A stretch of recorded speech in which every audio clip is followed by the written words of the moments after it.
Morning! Umaaga, okay, ano ba yan? Good morning, maaga na naman.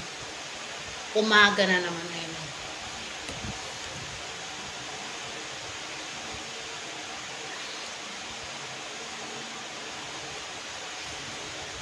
I-arrange ko pa ang aking mga wrinkles.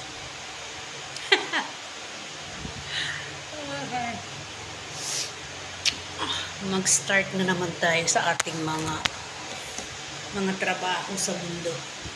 Katulad ng